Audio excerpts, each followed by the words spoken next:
everyone, today I'm going to be doing this look, which is a zombie bite inspired look.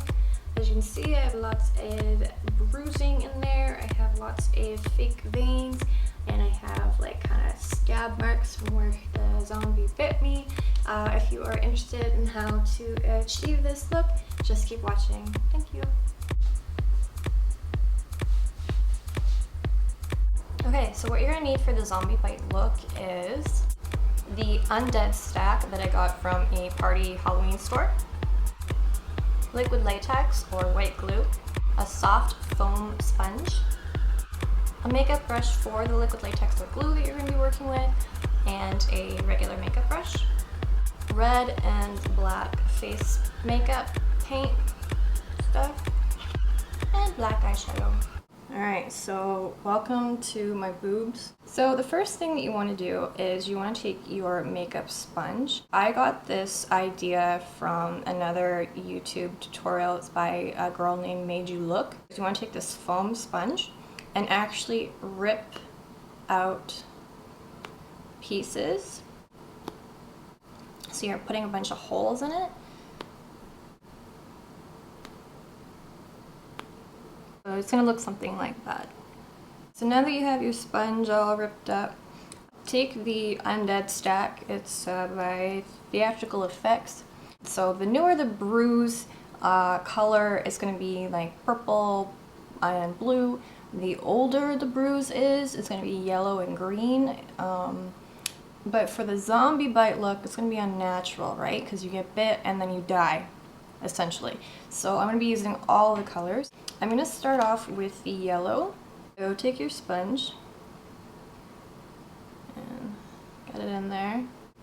So all the holes, it doesn't matter if the color gets in there, it's more so the edges of the holes that you want to get in there. So my bite is going to be here, and I'm just going to pat it on there.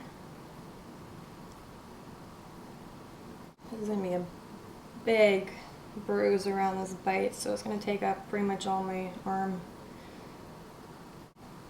Now I'm going to work on the green. Use the same sponge.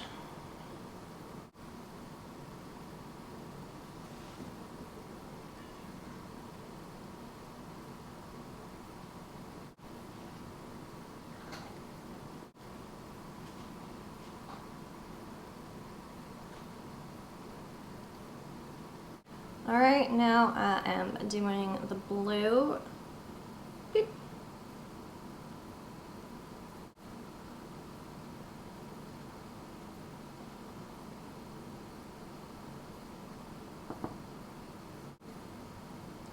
Alright. Now this dark purple is really dark, especially on my skin, so yeah. So you'll want to do this in a couple layers and just keep going over it till it blends into your skin a little more natural looking, so it's not just so out in the open.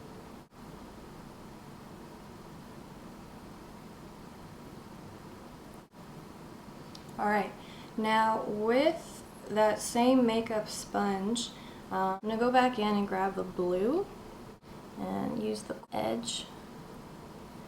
Now what I'm going to do is I'm going to trace my veins in my arm. So it definitely helps if you can already see some of your veins. Big one there. When I have to get blood taken, nurses love me because they never have a problem finding a vein. Now, if you're not able to see where your veins are underneath your skin, if you have a darker skin tone, or if your skin's a little bit thicker, or whatever, you can just make up where you think veins would look best. God, I'm so veiny. Gross. Alright, so that's going to be that look for the veins.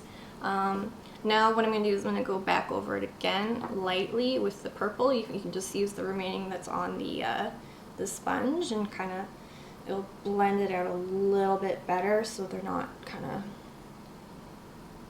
just sticking out on their own. Alright, so that's pretty much it for like the bruising aspect of the bite. Alright, so the next step I'm going to do is I'm going to take either the white glue, liquid latex, whatever you want to work with. You're going to take a small makeup brush that you don't care about. This one's already disgusting with dried liquid latex on it. And you want it to be small because you want it to be the size of a tooth. I'm going to dip the brush in the liquid latex and just kind of pat down. So what I'm doing is I'm almost creating a little triangle, like so.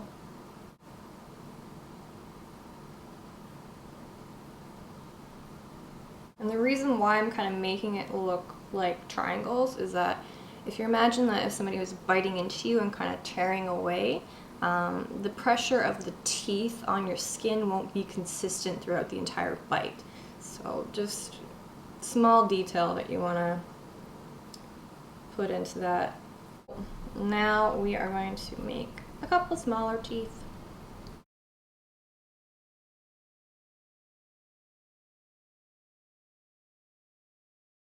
Okay, now the bottom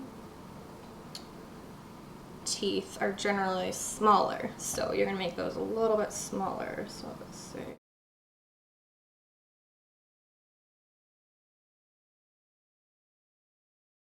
Alright, so now that that's on there, I'm going to let it completely dry. Okay, I have let the liquid latex completely dry, and I'm not sure how well the camera's picking it up.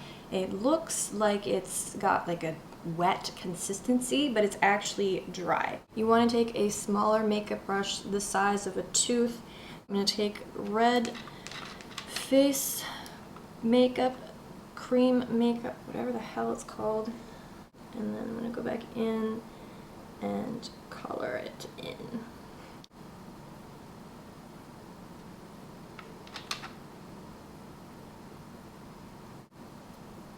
Okay, so I got the top teeth done. I'm going to go back in and do the bottom teeth.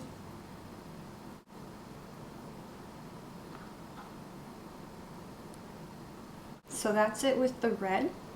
Now with the same makeup brush, I'm going to go back in and take a black and lightly kind of start shading it.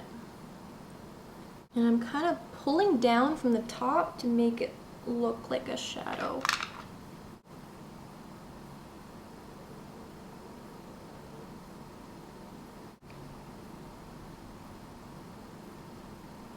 And I'm going to add more shading on the bottom part. If you want to look up pictures of a bite, I don't recommend it, but if you want to use that for reference, you can.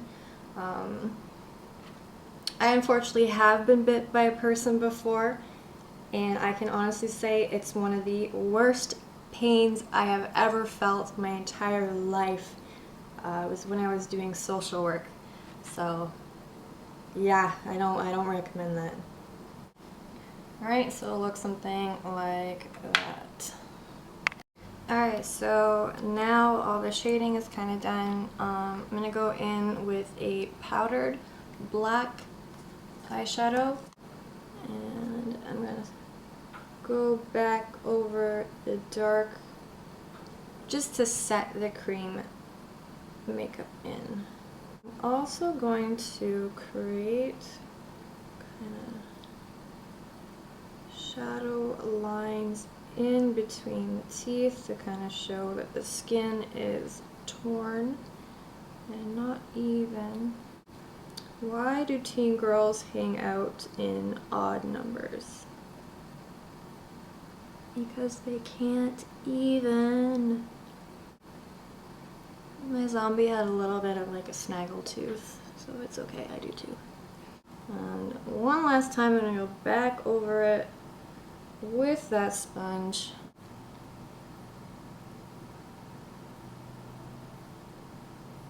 Just to in there because that's where the majority of the chunk of biteness would be.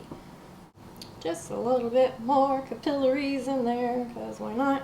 Alright, so there you go. So that is the final look for the zombie bite. This is my interpretation of what I would think a zombie bite would look like.